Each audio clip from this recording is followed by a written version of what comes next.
ನಮಸ್ಕಾರ ಸ್ಪರ್ಧಾ ಮಿತ್ರರೇ, ನಾನು ನಿಮ್ಮ ಪ್ರೀತಿಯ ಜಕ್ರಾಯ್ ಪೂಜಾರಿ.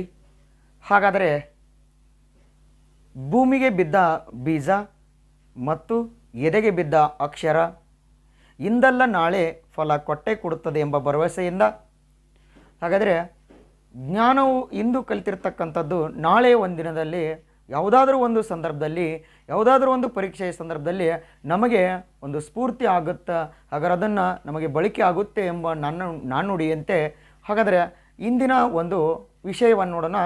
ಭಾರತದ ಭೂಗೋಳ ಶಾಸ್ತ್ರದಲ್ಲಿ ಬರ್ತಕ್ಕಂಥ ದ್ವೀಪಗಳನ್ನು ಕುರಿತು ಅಧ್ಯಯನ ಮಾಡೋಣ. ಹಾಗಾದ್ರೆ ನೋಡ್ರಿ ಸ್ನೇಹಿತರೆ, ಇಂದು ಒಂದು ಪರೀಕ್ಷಾ ದೃಷ್ಟಿಯಿಂದ ನೋಡುವಂಥ ಸಂದರ್ಭ ಯಾವುದೇ ಪರೀಕ್ಷೆಯಲ್ಲಿ ಪೊಲೀಸ್ ಆಗಲಿ, PS ಆಗಲಿ, SD ಆಗಲಿ, FD ಆಗಲಿ, ಅದರ ಜೊತೆಗೆ KS ಆಗಲಿ ಯಾವುದೇ ಪರೀಕ್ಷೆಯನ್ನು ತೆಗೆದುಕೊಂಡಂಥ ಸಂದರ್ಭಾಗ ಪ್ರಶ್ನೆಗಳು ದ್ವೀಪಗಳ ಬಗ್ಗೆ ಇರುವುದು ಸಹಜವಾಗಿರ್ತಕ್ಕಂಥದ್ದು.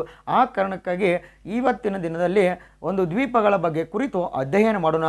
ಹಾಗಾದರೆ ದ್ವೀಪಗಳನ್ನು ನೋಡಿದಂಥ ಸಂದರ್ಭದಾಗ ದ್ವೀಪ ಅಂತೇಳಿ ನೋಡ್ತಕ್ಕಂಥದ್ದು, ಹಾಗಾದರೆ ದ್ವೀಪ ಎಂದರೆ ಏನು ಅಂತೇಳಿ ಮೊದಲಿಗೆ ನೋಡಿದಾಗ ದ್ವೀಪ ಎಂದರೆ ಏನು ಅಂತೇಳಿ ಮೊದಲಿಗೆ ನೋಡಿದಾಗ ಹಾಗಾದ್ರೆ ನೋಡ್ರಿ ಸ್ನೇಹಿತರೆ, ದ್ವೀಪ ಎಂದರೆ ಏನು ಅಂತೇಳಿ ನೋಡಿದಂಥ ಸಂದರ್ಭಾಗ ಸುತ್ತಲೂ ನೀರಿನಿಂದ ಕೂಡಿದ್ದು ಅಥವಾ ಜಲದಿಂದ ಕೂಡಿದ್ದು ಮಧ್ಯದಲ್ಲಿ ಭೂಮಿಯಿಂದ ಆವರಿಸಿಕೊಂಡಿದ್ದರೆ ಅದಕ್ಕೆ ಏನೆಂದು ಕರೀತಾರಂದ್ರೆ ದ್ವೀಪ ಎಂದು ಕರೀತಕ್ಕಂಥದ್ದು. ಹಾಗಾದರೆ ಏನು ಸ್ನೇಹಿತರೆ, ಭೂಮಿ ಮಧ್ಯದಲ್ಲಿರಬೇಕು, ಅದರ ಸುತ್ತಲೂ ನೀರಿನಿಂದ ಆವರಿಸಿಕೊಂಡಿದ್ದರೆ ಅಥವಾ ಜಲದಿಂದ ಆವರಿಸಿಕೊಂಡಿದ್ದರೆ ಅದಕ್ಕೆ ಏನೆಂದು ಕರೀತಾರ ಅಂತೇಳಿ ಕೇಳಿದಾಗ ಒಂದು ದ್ವೀಪ ಅಂತೇಳಿ ಕರೀತಕ್ಕಂಥದ್ದು. ಹಾಗಾದರೆ ಈ ರೀತಿ ಹಲವಾರು ದ್ವೀಪಗಳನ್ನು ನೋಡ್ತಕ್ಕಂಥದ್ದು ನಾವು. ಹಾಗಾದ್ರೆ ನಮ್ಮ ಭಾರತ ದೇಶದಲ್ಲಿ ಪ್ರಮುಖವಾಗಿರ್ತಕ್ಕಂಥ ದ್ವೀಪಗಳನ್ನು ಗಮನಿಸೋಂಥ ಸಂದರ್ಭದಾಗ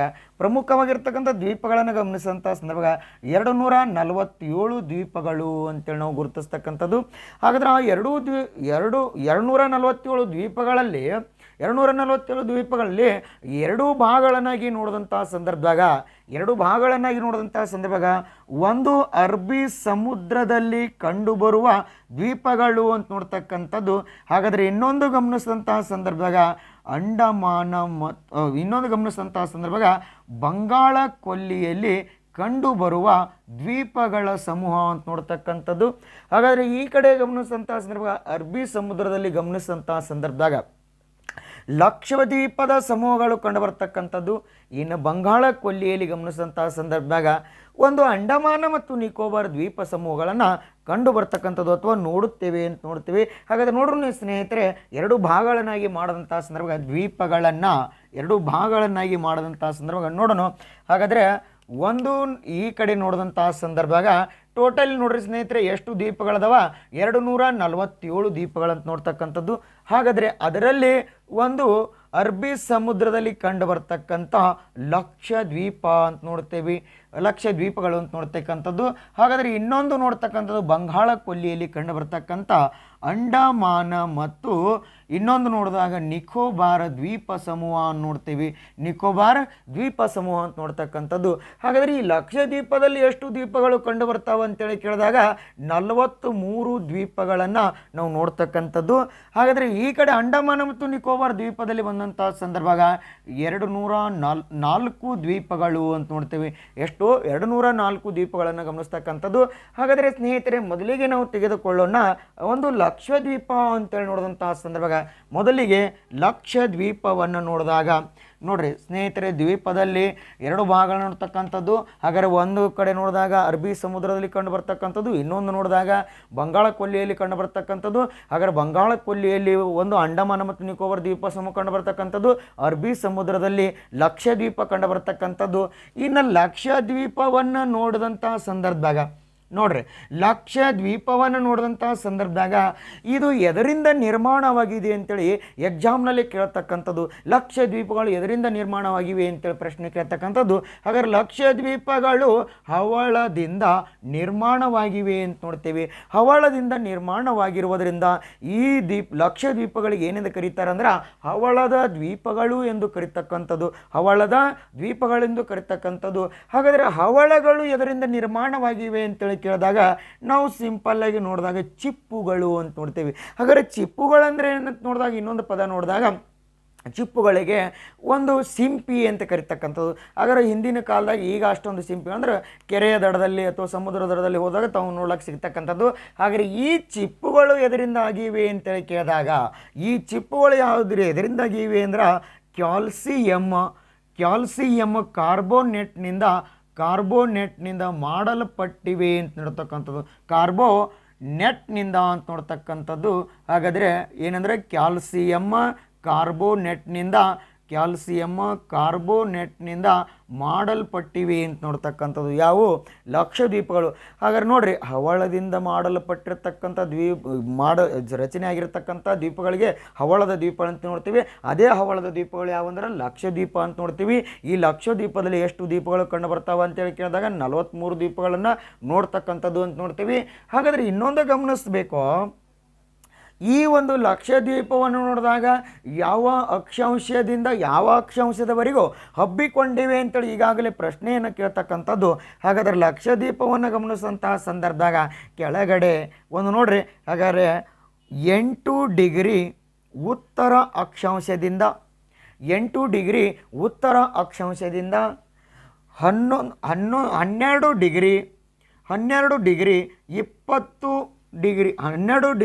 20 ಇಂಚ್ ಉತ್ತರ ಅಕ್ಷಾಂಶದವರೆಗೂ ಹಬ್ಬಿಕೊಂಡಿವೆ ಅಂತ ನೋಡ್ತಕ್ಕಂಥದ್ದು. 12 ಡಿಗ್ರಿ 20 ಇಂಚವರೆಗೂ ಹಬ್ಬಿಕೊಂಡಿದೆ ಅಂತ ನೋಡ್ತೀವಿ. ಹಾಗಾದ್ರೆ ನೋಡ್ರಿ, ಸಿಂಪಲ್ಲಾಗಿ ಒಂದ್ಸರಿ ಪ್ರಶ್ನೆ ಕೇಳಿಬಿಟ್ಟಿದೆ ಸ್ನೇಹಿತರೆ. ಹಾಗಾದ್ರೆ ಏನು ಪ್ರಶ್ನೆ ಕೇಳಿದ್ದ ಅಂದ್ರೆ, ಲಕ್ಷದ್ವೀಪ ಮತ್ತು ಮಾಲ್ಡೀವ್ಸನ್ನು ಬೇರ್ಪಡಿಸುವ ಚಾನಲ್ ಯಾವುದು ಅಂತೇಳಿ ಪ್ರಶ್ನೆ ಕೇಳಿದ್ದ. ಏನು? ಲಕ್ಷದ್ವೀಪ ಮತ್ತು ಮಾಲ್ಡೀವ್ಸನ್ನು ಬೇರ್ಪಡಿಸುವಂಥ ಚಾನಲ್ ಯಾವುದು ಅಂದ್ರೆ ಅಕ್ಷಾಂಶ ಅಂತ ನೋಡ್ತಕ್ಕಂಥದ್ದು. ಹಾಗಾದರೆ ಸ್ನೇಹಿತರೆ ಗಮನಿಸಬೇಕು, ಲಕ್ಷದ್ವೀಪ ಮತ್ತು ಮಾಲ್ಡೀವ್ಸನ್ನು ಬೇರ್ಪಡಿಸುವ ಚಾನಲ್ ಯಾವುದು ಅಂತೇಳಿ ಕೇಳಿದಾಗ ಅದೇ 8 ಡಿಗ್ರಿ ಚಾನಲ್ ಅಂತ ನೋಡ್ತೀವಿ. ಮಾಲ್ಡೀವ್ಸ್, ಲಕ್ಷದ್ವೀಪ ಮತ್ತು ಮಾಲ್ಡೀವ್ಸನ್ನು ಬೇರ್ಪಡಿಸುವ ಒಂದು ಚಾನಲ್ ಅಥವಾ ಯಾವ ಡಿಗ್ರಿ ಅಕ್ಷಾಂಶ ಬೇರ್ಪಡಿಸ್ತದ 8 ಡಿಗ್ರಿ ಅಕ್ಷಾಂಶ ಅಂತ ನೋಡ್ತಕ್ಕಂಥದ್ದು.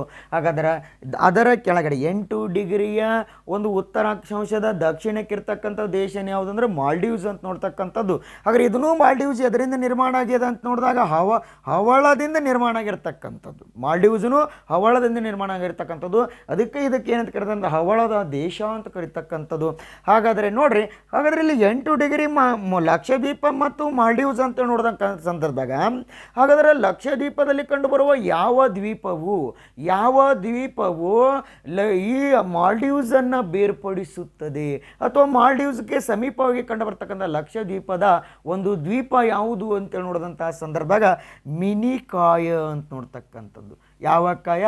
ಮಿನಿಕಾಯ ದ್ವೀಪ ಅಂತ ನೋಡ್ತೀವಿ. ಹಾಗಾದರೆ ಇನ್ನೊಂದು ಪ್ರಶ್ನೆ ನೋಡಿದಂಥ ಸ್ನೇಹಿತರೆ, ಇಲ್ಲಿ ಇದರ ಮಧ್ಯದಾಗ ನೋಡಿದಂಥ ಸಂದರ್ಭ 11 ಡಿಗ್ರಿ ಉತ್ತರ ಅಕ್ಷಾಂಶ ಅಂತ ನೋಡ್ತೇವೆ. 11 ಡಿಗ್ರಿ ಉತ್ತರ ಅಕ್ಷಾಂಶ ಅಂತ ನೋಡ್ತಕ್ಕಂಥದ್ದು. 11 ಡಿಗ್ರಿಯ ಉತ್ತರ ಅಕ್ಷಾಂಶವನ್ನು ಗಮನಿಸಿದಂಥ ಸಂದರ್ಭದಾಗ ಈ 11 ಡಿಗ್ರಿಯ ಉತ್ತರ ಅಕ್ಷಾಂಶದ ಉತ್ತರಕ್ಕಿರ್ತಕ್ಕಂಥ ದ್ವೀಪಕ್ಕೆ ಏನೇನು ಕರೀತಾರಂದ್ರೆ ಅಮೀನ್ ದೀವಿ ಅಂತ ನೋಡ್ತಕ್ಕಂಥ ಅಮೀನ್ ದೀವಿ ಅಂತ ನೋಡ್ತೀವಿ. ಹಾಗಾದರೆ ಅದರ ದಕ್ಷಿಣಕ್ಕೆ ಇರತಕ್ಕಂಥ 11 ಡಿಗ್ರಿ ಉತ್ತರಾಕ್ಷಾಂಶದ ದಕ್ಷಿಣಕ್ಕೆ ಇರತಕ್ಕಂಥದ್ದು ದ್ವೀಪಕ್ಕೆ ಏನಂದು ಕರೀತಾರೆ ಅಂದ್ರೆ ಕಣ್ಣಾನೂರ ಅಂತ ನೋಡ್ತೇವೆ. ಯಾವ ನೂರ?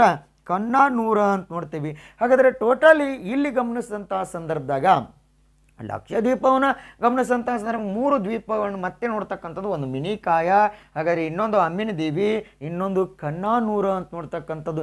ಈ ರೀತಿ ದ್ವೀಪಗಳ ಕಂಡು ಬಂದರೆ ಹಾಗಾದರೆ ಇದೇ ಲಕ್ಷದ್ವೀಪದಲ್ಲಿ ಕಂಡು ಬರುವ ಒಂದು ದ್ವೀಪನೇ ಪರ್ಲಿ ಅಂತ ನೋಡ್ತೀವಿ. ಹಾಗಾದರೆ ಈ ಪರ್ಲಿ ದ್ವೀಪ ಮುಳುಗಡೆ ಆಗಿರ್ತಕ್ಕಂಥದ್ದು ಅಂತ ನೋಡ್ತೀವಿ. ಮುಳುಗಿ ಹೋಗಿರ್ತಕ್ಕಂಥ ದ್ವೀಪನೇ ಯಾವುದಂದ್ರೆ ಪರ್ಲಿ ದ್ವೀಪ ಅಂತ ನೋಡ್ತಕ್ಕಂಥದ್ದು.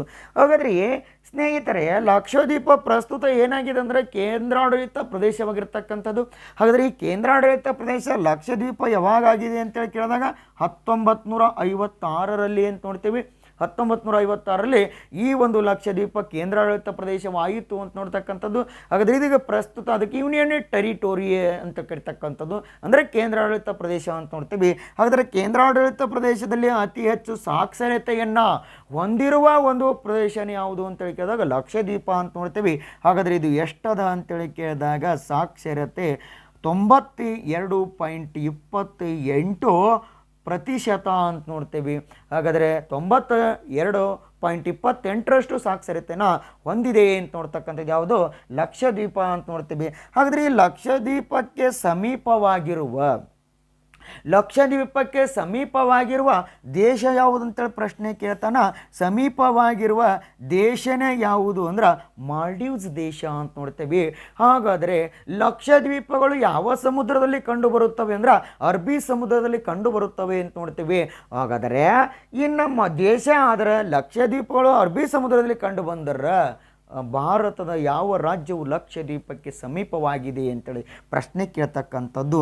ಹಾಗಾದರೆ ಸಮೀಪವಾಗಿರುವ ರಾಜ್ಯನೇ ಯಾವುದು ಅಂದ್ರೆ ಕೇರಳ ರಾಜ್ಯ ಅಂತ ನೋಡ್ತೀವಿ. ಈ ಕೇರಳ ರಾಜ್ಯವು ಲಕ್ಷದ್ವೀಪಕ್ಕೆ ಸಮೀಪವಾಗಿರುವ ಭಾರತದ ರಾಜ್ಯ ಅಂತ ಗುರುತಿಸ್ತಕ್ಕಂಥದ್ದು. ಇನ್ನು ಟೋಟಲಿ ಲಕ್ಷದ್ವೀಪದ ವಿಸ್ತೀರ್ಣವನ್ನು ಕೇಳಿದಾಗ ಕೇವಲ 32 ಚೆಕಿಮಿ ಅಂತ ನೋಡ್ತೀವಿ, ಅಂದರೆ ಚದರ್ ಕಿಲೋಮೀಟರ್ ಅಂತ ನೋಡ್ತೀವಿ. ಚದರ್ ಕಿಲೋಮೀಟರ್ 32 ಚದರ್ ಕಿಲೋಮೀಟರ್ನಷ್ಟು ಇದು ವಿಸ್ತೀರ್ಣ ಹೊಂದಿದೆ ಅಂತ ನೋಡ್ತಕ್ಕಂಥದ್ದು. ಹಾಗಾದರೆ ಯಾವುದು ಇದು ಲಕ್ಷದ್ವೀಪ ಅಂತೇಳಿ ಗಮನಿಸ್ತಕ್ಕಂಥದ್ದು. ಹಾಗಾದರೆ ಸ್ನೇಹಿತರೆ, ಇಲ್ಲಿ ಬುಡಕಟ್ಟು ಜನಾಂಗಗಳು ಕಂಡು ಬರ್ತಕ್ಕಂಥದ್ದು ಎಲ್ಲಿ ಅಂದ್ರೆ ಲಕ್ಷದ್ವೀಪದಲ್ಲಿ ಬುಡಕಟ್ಟು ಜನಾಂಗಗಳು ಕಂಡು ಬರ್ತವ. ಇದು ಪ್ರಶ್ನೆ ಆಗಿದೆ ಸ್ನೇಹಿತರೆ. ಲಕ್ಷದ್ವೀಪದಲ್ಲಿ ಕಂಡು ಬರುವ ಬುಡಕಟ್ಟು ಜನಾಂಗ ಯಾವುದು ಅಂತೇಳಿ ಪ್ರಶ್ನೆ ಕೇಳ್ತಾನ.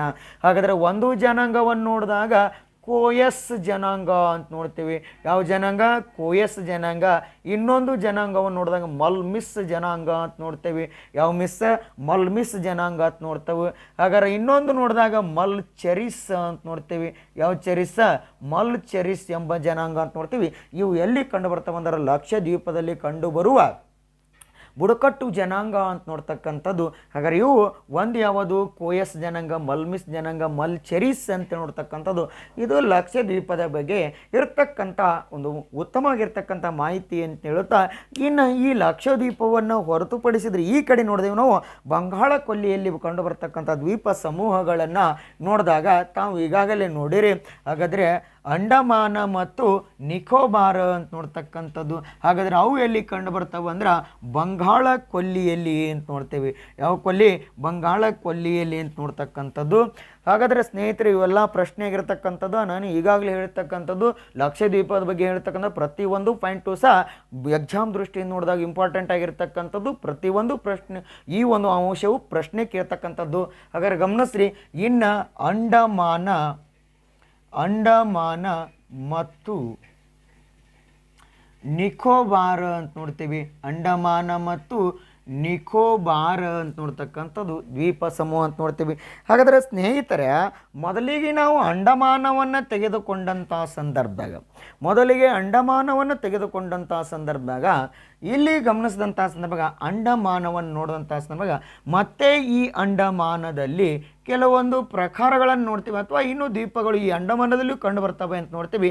ಹಾಗಾದರೆ ಅವು ಯಾವ್ಯಾವು ಅಂತೇಳಿ ಕೇಳಿದಾಗ ಒಂದು ಉತ್ತರ ಅಂಡಮಾನ ಅಂತ ನೋಡ್ತೀವಿ.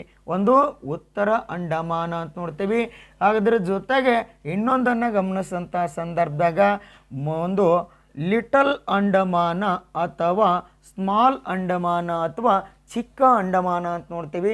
ಅದರ ಜೊತೆಗೆ ಇನ್ನೊಂದು ಗಮನಿಸಿದಂಥ ಸಂದರ್ಭದಾಗ ಮಧ್ಯ ಅಂಡಮಾನ ಅಂತ ನೋಡ್ತೀವಿ. ಯಾವ ಅಂಡಮಾನ? ಮಧ್ಯ ಅಂಡಮಾನ ಅಂತ ನೋಡ್ತೀವಿ. ಹಾಗಾದರೆ ಇನ್ನೊಂದನ್ನು ಗಮನಿಸಿದಂಥ ಸಂದರ್ಭದಾಗ ದಕ್ಷಿಣದ ಅಂಡಮಾನ ಅಂತ ನೋಡ್ತೀವಿ. ದಕ್ಷಿಣ ಅಂಡಮಾನ ಅಂತ ನೋಡ್ತಕ್ಕಂಥದ್ದು. ಇವು ಒಂದು ಅಂಡಮಾನದಲ್ಲಿ ಕಂಡು ಬರ್ತಕ್ಕಂಥ ದ್ವೀಪಗಳು ಅಂತ ನೋಡ್ತಕ್ಕಂಥದ್ದು. ಇನ್ನು ನಾವು ಗಮನಿಸಿದಂತಹ ಸಂದರ್ಭದಾಗ ಈ ಉತ್ತರ ಅಂಡಮಾನ ಮತ್ತು ಲಿಟಲ್ ಅಂಡಮಾನ, ಮಧ್ಯ ಅಂಡಮಾನ, ದಕ್ಷಿಣ ಅಂಡಮಾನವನ್ನು ಗಮನಿಸಿದಂಥ ಸಂದರ್ಭದಾಗ ಇನ್ನು ಅತಿ ಹೆಚ್ಚು ದೊಡ್ಡದಾಗಿರ್ತಕ್ಕಂಥ ದ್ವೀಪನೇ ಯಾವುದು ಅಂತೇಳಿ ಕೇಳಿದಾಗ ದೊಡ್ಡ ದ್ವೀಪನೇ ಯಾವುದು ಅಂದ್ರೆ ಅದೇ ಯಾವ ದ್ವೀಪು? ಮಧ್ಯ ಅಂಡಮಾನ ಅಂತ ನೋಡ್ತೇವೆ. ಯಾವ ಅಂಡಮಾನ? ಮಧ್ಯ ಅಂಡಮಾನ ಅತಿ ದೊಡ್ಡ ದ್ವೀಪ ಅಂತ ನೋಡ್ತಕ್ಕಂಥದ್ದು. ಹಾಗಾದರೆ ಸ್ನೇಹಿತರೆ, ನಾನು ಟೋಟಲಿ ಗಮನಿಸಿದಂಥ ಸಮಯ ಇಲ್ಲಿ ಅಂಡಮಾನ ಮತ್ತು ನಿಕೋಬಾರ ಅಂತ ನೋಡ್ತಕ್ಕಂಥದ್ದು. ಹಾಗಾದರೆ ಇವು ದ್ವೀಪಗಳು, ಅಂಡಮಾನ ಮತ್ತು ದ್ವೀಪಗಳು ಎದರಿಂದ ನಿರ್ಮಾಣವಾಗಿವೆ ಅಂತೇಳಿ ಪ್ರಶ್ನೆ ಕೇಳ್ತಕ್ಕಂಥದ್ದು. ಹಾಗಾದರೆ ಎದರಿಂದ ನಿರ್ಮಾಣವಾಗಿವೆ ಅಂತೇಳಿ ಕೇಳಿದಾಗ ಜ್ವಾಲಾಮುಖಿಯಿಂದ ನಿರ್ಮಾಣವಾಗಿವೆ ಅಂತ ನೋಡ್ತೀವಿ. ಯಾವ ಮುಖಿಯಿಂದ? ಜ್ವಾಲಾಮುಖಿಯಿಂದ ನಿರ್ಮಾಣವಾಗಿವೆ ಅಂತ ನೋಡ್ತೀವಿ. ಹಾಗಾದರೆ ಜ್ವಾಲಾಮುಖಿಯಿಂದ ನಿರ್ಮಾಣ ಆಗಿರುವುದರಿಂದ ಇವು ಬೆಟ್ಟಗುಡ್ಡಗಳಿಂದ ಕೂಡಿವೆ, ಏರು ತಗ್ಗು ದಿನ್ನಿಗಳಿಂದ ಕೂಡಿವೆ ಅಂತ ನೋಡ್ತಕ್ಕಂಥದ್ದು. ಹಾಗಾದ್ರೆ ಈಗಾಗಲೇ ಲಕ್ಷದ್ವೀಪ ನೋಡಿದಂಥ ಸಂದರ್ಭ ಅವು ಸಮತಟ್ಟಾಗಿವೆ ಅಂತ ನೋಡ್ತಕ್ಕಂಥದ್ದು. ಹಾಗಾದರೆ ಇವು ಏನಾಗ್ಯಾವ ಅಂದ್ರೆ ತಗ್ಗು ದಿನ್ನಿಗಳಿಂದ ಕೂಡಿವೆ ಅಂತ ನೋಡ್ತಕ್ಕಂಥದ್ದು. ಹಾಗಾದರೆ ಇನ್ನೊಂದು ಗಮನಿಸಿದಂತಹ ಸಂದರ್ಭ, ಈ ಅಂಡಮಾನವನ್ನು ಗಮನಿಸಿದಂತಹ ಸಂದರ್ಭ ಇಲ್ಲಿ ಗಮನಿಸ್ರಿ, ಇನ್ನು ದಕ್ಷಿಣ ಅಂಡಮಾನ ಇಲ್ಲಿ ನೋಡ್ರಿ. ಹಾಗಾದರೆ ದಕ್ಷಿಣ ಅಂಡಮಾನ ಮತ್ತು ಚಿಕ್ಕ ಅಂಡಮಾನ ಅಂತ ನೋಡ್ತೀವಿ. ದಕ್ಷಿಣ ಅಂಡಮಾನ ಮತ್ತು ಚಿಕ್ಕ ಅಂಡಮಾನವನ್ನು ಗಮನಿಸಿದಂತಹ ಸಂದರ್ಭ ಎರಡರ ಮಧ್ಯೆ ಒಂದು ಪ್ಯಾಸೇಜ್ ಕಂಡು ಬರ್ತದೆ. ಅದೇ ಯಾವ ಪ್ಯಾಸೇಜ್ ಅಂದ್ರೆ ಡಂಕನ್ ಪ್ಯಾಸೇಜ್ ಅಂತ ನೋಡ್ತೀವಿ. ಯಾವ ಪ್ಯಾಸೇಜ್? ಡಂಕನ್ ಪ್ಯಾಸೇಜ್ ಅಂತ ನೋಡ್ತಕ್ಕಂಥದ್ದು. ಹಾಗಾದರೆ ಯಾವುದರ ಮಧ್ಯದಲ್ಲಿ? ಲಿಟಲ್ ಅಂಡಮಾನ ಅಥವಾ ಚಿಕ್ಕ ಅಂಡಮಾನ ಮತ್ತು ದಕ್ಷಿಣ ಅಂಡಮಾನದ ಮಧ್ಯೆ ಕಂಡು ಬರ್ತಕ್ಕಂಥದ್ದು ಅಂತ ನೋಡ್ತೀವಿ. ಇನ್ನು ಈ ಅಂಡಮಾನವನ್ನು ನೋಡಿದಾಗ ಅತಿ ಹೆಚ್ಚು ಜನಸಂಖ್ಯೆಯನ್ನು ಹೊಂದಿರುವ ಅಂಡಮಾನದ ದ್ವೀಪನೇ ಯಾವುದು ಅಂತೇಳಿ ಕೇಳಿದಾಗ ದಕ್ಷಿಣ ಅಂಡಮಾನ. ದಕ್ಷಿಣ ಅಂಡಮಾನ ಅಂತ ನೋಡ್ತೀವಿ. ಏನಿದು? ಅಧಿಕ ಜನಸಂಖ್ಯೆಯನ್ನು ಹೊಂದಿರುವ ದ್ವೀಪ ಅಂತ ನೋಡ್ತೀವಿ. ಅಧಿಕ ಜನಸಂಖ್ಯೆಯನ್ನು ಹೊಂದಿರುವ ದ್ವೀಪ ಅಂತ ನೋಡ್ತಕ್ಕಂಥದ್ದು. ಹಾಗಾದರೆ ಈ ಅಂಡಮಾನದಲ್ಲಿ ಒಂದು ಎತ್ತರವಾದ ಶಿಖರ ಕಂಡು ಬರ್ತಕ್ಕಂಥದ್ದು. ಎತ್ತರವಾದ ಶಿಖರ ಯಾವುದು ಅಂದ್ರೆ ಶಾಡಲ್ ಪೀಕ್ ಅಂತ ನೋಡ್ತೇವೆ. ಯಾವ ಪೀಕ್? ಸ್ಯಾಡಲ್ ಪೀಕ್ ಶಿಖರ ಕಂಡು ಬರ್ತಕ್ಕಂಥದ್ದು. ಹಾಗಾದ್ರೆ ಈ ಸ್ಯಾಡಲ್ ಪೀಕ್ನ ಎತ್ತರ ಎಷ್ಟದ ಅಂತೇಳಿ ಕೇಳಿದಾಗ 738 ಮೀಟರ್ ಇರ್ತಕ್ಕಂಥದ್ದು. 738 ಮೀಟರ್ ಇರುತ್ತದೆ. ಯಾವುದು ಅಂದರೆ ಸ್ಯಾಡಲ್ ಪೀಕ್. ಇದು ಎತ್ತರವಾದ ಶಿಖರ ಅಂತ ನೋಡ್ತೀವಿ. ಅಂಡಮಾನದಲ್ಲಿ ಕಂಡುಬರುವ ಸ್ಯಾಡಲ್ ಪೀಕವು ಅತಿ ಎತ್ತರವಾಗಿರ್ತಕ್ಕಂಥ ಶಿಖರ ಅಂತ ನೋಡ್ತೀವಿ. ಆ ನಂತರ ಇಲ್ಲಿ ಈ ರೀತಿಯಾದಂತಹ ಸಂದರ್ಭ ನೋಡ್ರಿ. ಹಾಗಾದರೆ ಅಂಡಮಾನದಲ್ಲಿ ಕಂಡು ಬರುವ ಬುಡಕಟ್ಟು ಜನಾಂಗಗಳು ಯಾವುವು ಅಂತೇಳಿ ನೋಡ್ಬೋದು. ಹಾಗಾದರೆ ಕಂಡು ಬರುವ ಜನಾಂಗಗಳು ಯಾವುವು ಅಂತೇಳಿ ಕೇಳಿದಾಗ ಒಂದು ಜರವಾ ಅಂತ ನೋಡ್ತೀವಿ. ಯಾವ? ಜರವಾ ಜನಾಂಗ ಅಂತ ನೋಡ್ತೀವಿ. ಇನ್ನೊಂದನ್ನು ನೋಡಿದಂತಹ ಸಂದರ್ಭ ಜಂಗ ಜನಾಂಗ ಅಂತ ನೋಡ್ತೀವಿ. ಜರವಾ, ಇನ್ನೊಂದು ಜಂಗ ಅಂತ ನೋಡ್ತಕ್ಕಂಥದ್ದು. ಇವು ಎಲ್ಲಿ ಅಂದ್ರೆ ಅಂಡಮಾನದಲ್ಲಿ ಕಂಡು ಬರ್ತಕ್ಕಂಥ ಒಂದು ಬುಡಕಟ್ಟು ಜನಾಂಗಗಳು ಅಂತ ನೋಡ್ತೀವಿ. ಇದ್ರ ಮ್ಯಾಗ ಪ್ರಶ್ನೆ ಕೇಳಿದ್ದಾನೆ ಸ್ನೇಹಿತರೆ. ಇನ್ನು ಅಂಡಮಾನದಲ್ಲಿ ಮಾತನಾಡುವ ಭಾಷೆ ಯಾವುದು ಅಂತೇಳಿ ಕೇಳಿದಾಗ ಅಂಡಮಾನದಲ್ಲಿ ಮಾತನಾಡುವ ಭಾಷೆ ಯಾವುದು ಅಂತೇಳಿ ಕೇಳಿದಾಗ ಒಂದು ಹಿಂದಿ ಆಗಿರ್ತಕ್ಕಂಥದ್ದು, ಒಂದು ತಮಿಳು ಆಗಿರ್ತಕ್ಕಂಥದ್ದು ಅಂತ ನೋಡ್ತೀವಿ. ಈ ರೀತಿ ಭಾಷೆಗಳನ್ನಾಗಿರ್ತಕ್ಕಂಥದ್ದು. ಇನ್ನು ಗಮನಿಸಿದಂತಹ ಸಂದರ್ಭದಾಗ ಇಲ್ಲಿ ಏನು ಬೆಳೆಯಲಾಗುತ್ತದೆ ಅಂತೇಳಿ ಕೇಳಿದಾಗ ಟೋಟಲ್ 2 ಕೂಡ ಹೇಳ್ತೀನಿ. ಆನಂತರ ಬೆಳೆಗಳನ್ನು ಇನ್ನೊಂದು ಬಾರಿ ಇಲ್ಲಿ ನೋಡ್ರಿ. ಇನ್ನು ನಿಕೋಬಾರಕ್ಕೆ ಬಂದಂತಹ ಸಂದರ್ಭ ಈ ಕಡೆ ಬರಿತೀನಿ ಸ್ವಲ್ಪ ಸ್ನೇಹಿತರೆ. ಹಾಗಾದರೆ ನಿಕೋಬಾರಕ್ಕೆ ಬಂದಾಗ ನಿಕೋಬಾರ ದ್ವೀಪ ಸಮೂಹ ಅಂತ ನೋಡ್ತೀವಿ, ಅಥವಾ ನಿಕೋಬಾರ ದ್ವೀಪ ಅಂತ ನೋಡ್ತೀವಿ. ಈ ನಿಕೋಬಾರ ದ್ವೀಪದಲ್ಲೂ ಸಹ ಕೆಲವೊಂದು ದ್ವೀಪಗಳ ಪ್ರಕಾರಗಳು ಕಂಡು ಬರ್ತಕ್ಕಂಥದ್ದು. ಹಾಗಾದರೆ ಒಂದು ಕಾರ್ ನಿಕೋಬಾರ ಅಂತ ನೋಡ್ತೀವಿ. ಕಾರ್ ನಿಕೋಬಾರ ಅಂತ ನೋಡ್ತೀವಿ. ಹಾಗಾದರೆ ಇನ್ನೊಂದು ಚೌರ್ ನಿಕೋಬಾರ ಅಂತ ನೋಡ್ತೀವಿ. ಚೌರ್ ನಿಕೋಬಾರ. ಇನ್ನೊಂದು ಲಿಟಲ್ ನಿಕೋಬಾರ. ಅದರ ಜೊತೆಗೆ ಇನ್ನೊಂದು ಗ್ರೇಟ್ ನಿಕೋಬಾರ ಅಂತ ನೋಡ್ತೀವಿ. ಯಾವ ನಿಕೋಬಾರ? ಗ್ರೇಟ್ ನಿಕೋಬಾರ ಅಂತ ನೋಡ್ತಕ್ಕಂಥದ್ದು. ಹಾಗಾದರೆ ನಾವು ಪ್ರಶ್ನೆ ನೋಡತಕ್ಕಂಥ ಭಾರತದ ಒಂದು ಭೌಗೋಳಿಕ ಲಕ್ಷಣವನ್ನು ನೋಡಿದಂಥ ಸಂದರ್ಭ ಭಾರತದ ದಕ್ಷಿಣದ ತುತ್ತುದಿ ಯಾವುದು ಅಂತೇಳಿ ಕೇಳಿದಾಗ ಇಂದಿರಾ ಪಾಯಿಂಟ್ ಅಂತ ನೋಡ್ತೀವಿ. ಹಾಗಾದ್ರೆ ಆ ಇಂದಿರಾ ಪಾಯಿಂಟ್ ಕಂಡು ಬರುವುದೇ ಎಲ್ಲಿ ಅಂತೇಳಿ ಕೇಳಿದಾಗ ಇದೇ ಗ್ರೇಟ್ ನಿಕೋಬಾರದಲ್ಲಿ ಅಂತ ನೋಡ್ತೀವಿ. ಯಾವ ಪಾಯಿಂಟ? ಇಂದಿರಾ ಪಾಯಿಂಟ್ ಅಂತ ನೋಡ್ತೀವಿ. ಯಾವ ಪಾಯಿಂಟ? ಇಂದಿರಾ ಪಾಯಿಂಟ್. ಈ ಇಂದಿರಾ ಪಾಯಿಂಟ್ ಎಲ್ಲಿ ಅದಂದ್ರೆ ಗ್ರೇಟ್ ನಿಕೋಬಾರದಲ್ಲಿದೆ ಅಂತ ನೋಡ್ತೀವಿ. ಹಾಗಾದರೆ ನಿಕೋಬಾರದಲ್ಲಿ ಕಂಡು ಬರುವ ಅತಿ ದೊಡ್ಡ ದ್ವೀಪನೇ ಯಾವುದಂದ್ರೆ ಗ್ರೇಟ್ ನಿಕೋಬಾರ ಅಂತ ನೋಡ್ತಕ್ಕಂಥದ್ದು. ಹಾಗಾದರೆ ಈ ನಿಕೋಬಾರವನ್ನು ನೋಡಿದಂಥ ಸಂದರ್ಭ ನೋಡ್ರಿ, ಇಲ್ಲಿ ಇಂದಿರಾ ಪಾಯಿಂಟ್ ಅಂತ ಮಾತನಾಡಿದ್ವಿ. ಈ ಇಂದಿರಾ ಪಾಯಿಂಟ್ಗೆ ಇನ್ನೊಂದು ಪಾರ್ಷಿಯನ್ ಪಾಯಿಂಟ್ ಅಂತಾರೆ, ಇನ್ನೊಂದು ಪಿಗ್ಮಿಲಿಯರ್ ಪಾಯಿಂಟ್ ಅಂತ ಕರಿತಕ್ಕಂಥದ್ದು. ಹಾಗಾದರೆ ಇದು ಎಷ್ಟು ಡಿಗ್ರಿ ಚಾನಲ್ ಐತಿ ಅಂತೇಳಿ ಕೇಳಿದಾಗ ಅಂದರೆ ಎಷ್ಟು ಡಿಗ್ರಿ ಅಕ್ಷಾಂಶದವರೆಗೂ ಭಾರತದ ದಕ್ಷಿಣದ ತುತ್ತುದಿ ಕಂಡು ಬರುತ್ತೆ ಅಂತ ಕೇಳಿದಾಗ ಇದು ಜಲ ತುದಿನೂ ಹೌದು, ಇನ್ನೊಂದು ತುತ್ತಿದೂ ಹೌದು. ಹಾಗಾದರೆ ಈ ಗ್ರೇಟ್ ನಿಕೋಬಾರದಲ್ಲಿ ಇಂದಿರಾ ಪಾಯಿಂಟ್ ಕಂಡು ಬರ್ತದೆ, ಇದು ದಕ್ಷಿಣದ ತುತ್ತುದಿ ಅಂತ ಹೇಳ್ತಾ ಇದ್ದೀವಿ.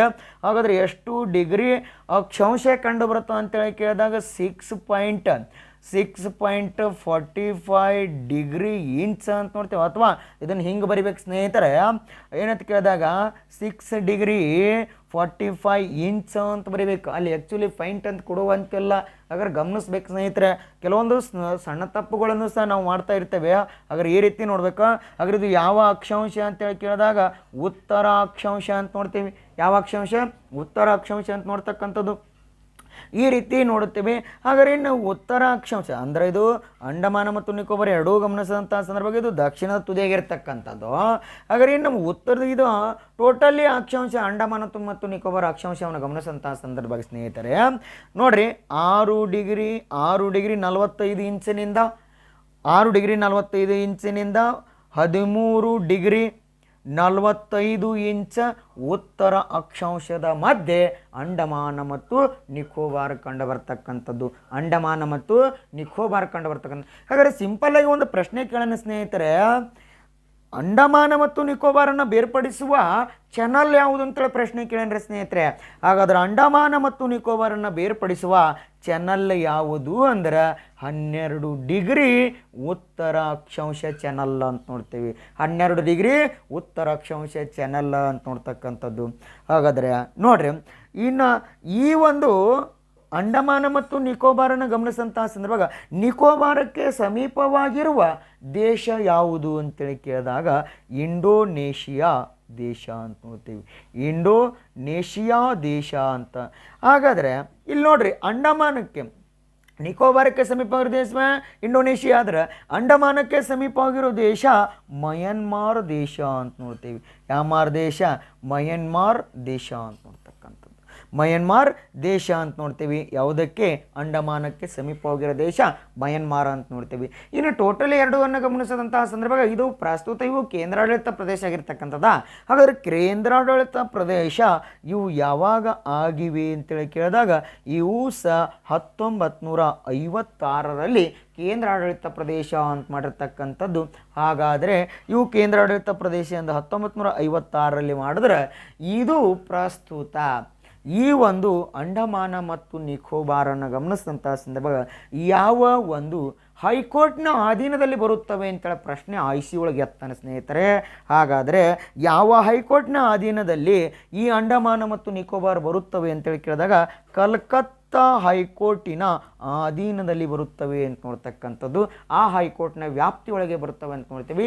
ಹಾಗಾದರೆ ಇಲ್ಲಿ ಲಕ್ಷದ್ವೀಪ ಈಗಾಗಲೇ ನೋಡಿದ್ದೀವಿ, ಅದು ಯಾವ ಹೈಕೋರ್ಟ್ನ ಅಧೀನದಲ್ಲಿ ಬರುತ್ತದೆ ಅಂತೇಳಿ ಕೇಳಿದಾಗ ಕೇರಳ ಹೈಕೋರ್ಟ್ನ ವ್ಯಾಪ್ತಿಯಲ್ಲಿ ಅಥವಾ ಅಧೀನದಲ್ಲಿ ಬರುತ್ತದೆ ಅಂತ ನೋಡ್ತೀವಿ. ಹಾಗಾದರೆ ಈ ರೀತಿ ಒಂದು ಗಮನಿಸಬೇಕು. ಹಾಗಾದರೆ ಇಲ್ಲಿ ವಾಯುಗುಣವನ್ನು ನೋಡಿದಂಥ ಸಂದರ್ಭದಾಗ ಯಾವ ಮಾದರಿಯ ವಾಯುಗುಣವನ್ನು ಅಂಡಮಾನ ಮತ್ತು ನಿಕೋಬಾರದಲ್ಲಿ ನಾವು ನೋಡ್ತೇವೆ ಅಂತೇಳಿ ಕೇಳಿದಾಗ ಸಾಗರೀಯ ಉಷ್ಣವಲಯದ ಮಾದರಿಯ ವಾಯುಗುಣ ಅಂತ ನೋಡ್ತೀವಿ. ಏನು? ಸಾಗರೀಯ ಉಷ್ಣವಲಯದ ಮಾದರಿಯ ವಾಯುಗುಣ ಅಂತ ನೋಡ್ತಕ್ಕಂಥದ್ದು ಎಲ್ಲಿ ಅಂದರೆ ಅಂಡಮಾನ ಮತ್ತು ನಿಕೋಬಾರದಲ್ಲಿ ಅಂತ ನೋಡ್ತಕ್ಕಂಥದ್ದು. ಈ ರೀತಿ ಒಂದು ಅಂಡಮಾನ ಮತ್ತು ನಿಕೋಬಾರದ ಬಗ್ಗೆ ನೋಡ್ತೀವಿ. ಹಾಗಾದರೆ ಟೋಟಲಿ ಇನ್ನು ಎರಡನ್ನು ಗಮನಿಸಿದಂಥ ಸಂದರ್ಭ ಇಲ್ಲಿ ಬೆಳೆಯುವ ಬೆಳೆಗಳು ಯಾವುವು ಅಂತ ಕೇಳಿದಾಗ ಹಾಗಾದರೆ ಚಹಾವನ್ನು ಬೆಳೆಯಬಹುದು. ಅದರ ಜೊತೆಗೆ ಇನ್ನು ಕಬ್ಬನ್ನು ಬೆಳೆಯಬಹುದು. ಹಾಗಾದರೆ ಎಲ್ಲಿ ಅಂತೇಳಿ ಕೇಳಿದಾಗ ಈ ಒಂದು ಅಂಡಮಾನ ಮತ್ತು ನಿಕೋಬಾರದಲ್ಲಿ. ಅದರ ಜೊತೆಗೆ ಆಲೂಗಡ್ಡೆ ಅಂತ ನೋಡ್ತೀವಿ. ಆಲೂಗಡ್ಡೆನೂ ಸಹ ಏನು ಮಾಡ್ಬೋದು ಅಂದ್ರೆ ಇಲ್ಲಿ ಬೆಳೆಯಬಹುದು ಅಂತ ನೋಡ್ತೀವಿ. ಎಲ್ಲಿ? ಈ ಮತ್ತು ಅಂಡಮಾನ ಮತ್ತು ನಿಕೋಬಾರದಾಗ. ಹಾಗಾದರೆ ಈಗ ಲಕ್ಷದ್ವೀಪದಲ್ಲಿ ಅತಿ ಹೆಚ್ಚು ಯಾವ ಬೆಳೆಯನ್ನು ಬೆಳೀತಾರೆ ಅಂತೇಳಿ ಕೇಳಿದಾಗ ತೆಂಗುವನ್ನು ಲಕ್ಷದ್ವೀಪದಲ್ಲಿ ಅತಿ ಹೆಚ್ಚು ಬೆಳೀತಕ್ಕಂಥದ್ದು. ಇನ್ನೊಂದು ಅಂಡಮಾನದಲ್ಲಿ ಬಾಳೆಸು ಬೆಳೀತಕ್ಕಂಥದ್ದು ಅಂತ ನೋಡ್ತೀವಿ. ಬಾಳೆನೂ ಬೆಳೀತಕ್ಕಂಥದ್ದು ಅಂತ ನೋಡ್ತೀವಿ. ಹಾಗಾದರೆ ಈ ರೀತಿ ಅಂಡಮಾನ ಮತ್ತು ನಿಕೋಬಾರದ ಬಗ್ಗೆ ನೋಡ್ತಕ್ಕಂಥದ್ದು. ಇನ್ನು ಟೋಟಲ್ ಇದನ್ನು ಗಮನಿಸಿದಂತಹ ಸಂದರ್ಭದಾಗ ಅಂಡಮಾನ ಮತ್ತು ನಿಕೋಬಾರನ್ನು ಗಮನಿಸಿದಂಥ ಸಂದರ್ಭ ಇದರ ರಾಜಧಾನಿ ಯಾವುದು ಅಂತೇಳಿ ಕೇಳಿದಾಗ ಅಂಡಮಾನ ಮತ್ತು ನಿಕೋಬಾರ ರಾಜಧಾನಿನೇ ಪೋರ್ಟ್ ಬ್ಲೇರಾ ಅಂತ ನೋಡ್ತಕ್ಕಂಥದ್ದು. ಯಾವ ಬ್ಲೇರಾ? ಪೋರ್ಟ್ ಬ್ಲೇರಾ ಅಂತ ನೋಡ್ತಕ್ಕಂಥದ್ದು ಇದರ ರಾಜಧಾನಿ ಆಗಿರ್ತಕ್ಕಂಥದ್ದು. ಹಾಗೆ ಇದು ಬಂದರ್ನೂ ಹೌದು, ರಾಜಧಾನಿನೂ ಹೌದು ಅಂತ ನೋಡ್ತಕ್ಕಂಥದ್ದು. ಇದೇ ಪೋರ್ಟ್ ಬ್ಲೇರಾದಲ್ಲಿ ಒಂದು ಅಂತಾರಾಷ್ಟ್ರೀಯ ವಿಮಾನ ನಿಲ್ದಾಣ ಕಂಡು ಬರ್ತಕ್ಕಂಥದ್ದು. ಅದಕ್ಕೆ 2018ರಲ್ಲಿ PD ಸಾವರ್ಕರ್ ಅಂತಾರಾಷ್ಟ್ರೀಯ ವಿಮಾನ ನಿಲ್ದಾಣ ಎಂದು ಹೆಸರನ್ನು ಕೊಟ್ಟಿರ್ತಕ್ಕಂಥದ್ದು ಅಂತ ನೋಡ್ತೀವಿ. ಹಾಗಾದರೆ ಈ ರೀತಿ ಒಂದು ಅಂಡಮಾನ ಮತ್ತು ನಿಕೋಬಾರದ ಬಗ್ಗೆ ನೋಡ್ತಕ್ಕಂಥದ್ದು. ಇನ್ನು ಈ ಅಂಡಮಾನ ನಿಕೋಬಾರದಲ್ಲಿ ಮಾತನಾಡ್ತಕ್ಕಂಥ ಭಾಷೆಗಳು ಯಾವುವು ಅಂತೇಳಿ ಕೇಳಿದಾಗ ನಿಕೋಬಾರಿಸ್ ಭಾಷೆ, ಹಿಂದಿ ಭಾಷೆ, ತಮಿಳು ಭಾಷೆ ಅಂತ ನೋಡ್ತಕ್ಕಂಥದ್ದು. ಹಾಗಾದರೆ ಈ ರೀತಿ ಭಾಷೆಗಳನ್ನು ಮಾತನಾಡುತ್ತಾರೆ. ಹಾಗಾದರೆ ಇಲ್ಲಿ ಎತ್ತರವಾದ ಒಂದು ಶಿಖರ ಅಂಡಮಾನದಾಗ ನೋಡ್ತೇವೆ ಶಾಡಲ್ ಪೀಕ್ ಅಂತೇಳಿ. ಇನ್ನು ನಿಕೋಬಾರದಲ್ಲಿ ಎತ್ತರವಾಗಿ ಕಂಡುಬರುವ ಶಿಖರ ಯಾವುದು ಅಂತೇಳಿ ಪ್ರಶ್ನೆ ಕೇಳ್ತಾನ. ಮೌಂಟ್ ತುಯಿಲರ್ ಅಂತೇಳಿ. ಯಾವ ತುಯಿಲರ? ಎತ್ತರವಾದ ಶಿಖರ ಮೌಂಟ್ ತುಯಿಲರ್ ಅಂತ ನೋಡ್ತಕ್ಕಂಥದ್ದು. ತುಯಿಲರ್ ಅಂತ ನೋಡ್ತೀವಿ. ಯಾವ ತುಯಿಲರ? ಮೌಂಟ್ ತುಯಿಲರ್ ಅಂತ ನೋಡ್ತೀವಿ. ಅತಿ ಎತ್ತರವಾದ ಶಿಖರ ಅಂತ ನೋಡ್ತಕ್ಕಂಥದ್ದು. ಹಾಗಾದರೆ ಈ ರೀತಿ ಒಂದು ದ್ವೀಪಗಳ ಬಗ್ಗೆ, ಲಕ್ಷದ್ವೀಪ ಮತ್ತು ಅಂಡಮಾನ ನಿಕೋಬಾರ್ ದ್ವೀಪದ ಸಮೂಹದ ಬಗ್ಗೆ ನಾವು ಅಧ್ಯಯನ ಮಾಡುತ್ತೇವೆ. ಹಾಗಾದ್ರೆ ಇದನ್ನು ಒಂದು ಎಕ್ಸಾಮ್ ದೃಷ್ಟಿಯಿಂದ ತಮಗೆ ಸಹಾಯ ಆಗಲಿ ಎಂಬ ಉದ್ದೇಶದಿಂದ ಈ ಒಂದು ವಿಡಿಯೋವನ್ನು ಮಾಡಿರ್ತಕ್ಕಂಥದ್ದು. ಹಾಗಾದರೆ ಇದನ್ನು ಇಷ್ಟ ಆದರೆ ನಾವು ಮತ್ತೊಬ್ಬರಿಗೆ ತಿಳಿಯಪಡಿಸ್ರಿ ಮತ್ತು ಶೇರ್ ಮಾಡಿರಿ ಅಂತ ಹೇಳ್ತಾ ಇವತ್ತಿನ ತರಗತಿಯನ್ನು ಇಲ್ಲಿಗೆ ಮುಕ್ತಾಯ ಮಾಡುತ್ತೇವೆ ಅಂತ ಹೇಳ್ತಾ ತಮಗೆಲ್ಲರಿಗೆ ತುಂಬ ಹೃದಯದ ಧನ್ಯವಾದಗಳು.